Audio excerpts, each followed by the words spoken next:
So, what exactly is a molecule? A molecule is like a friendship group.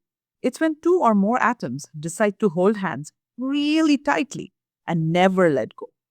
That strong hold is called a bond, and it keeps them together. And here's the coolest part: the smallest particle of a substance that can exist on its own and still show all the properties of that substance. That's a molecule. Now, molecules can be of two kinds: molecules of elements and molecules of compounds. First, let's look at molecules of elements. Sometimes atoms of the same element join together to make molecules. For example, oxygen isn't just one little O, it usually hangs out as O2, two oxygen atoms. And sometimes three oxygen atoms join together to form a trio. And guess what? That's ozone, our invisible superhero shield that protects Earth from sun's harmful rays. You can pause here if you want, if you would like to know more about these rays. This number of atoms sticking together is called atomicity. Some elements like helium like to be alone. They are called monoatomic. And others, like oxygen, hydrogen, or nitrogen, they come in pairs and are called diatomic. Phosphorus is tetraatomic. And sulfur has 8 atoms in its molecule.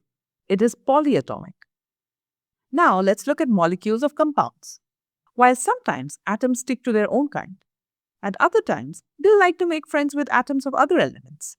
And when they do, they form a compound. For example, water is made when two little hydrogen buddies join with one oxygen. Or carbon dioxide. It has one carbon and two oxygen atoms. That's the gas you breathe out when you sigh after homework. Or ammonia, that has one nitrogen and three hydrogen atoms. This is used for cleaning and fertilizer use.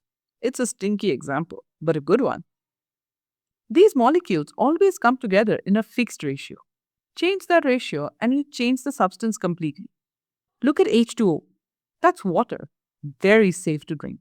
But add just one oxygen atom to water, and now it is hydrogen peroxide, a bleaching agent, a disinfectant. Now that is certainly not safe to drink. Or look at carbon dioxide. You take one oxygen atom away, and now we have a poisonous gas, carbon monoxide. Kind of like the recipe of your favorite dish. If you change even one ingredient, the dish tastes completely different.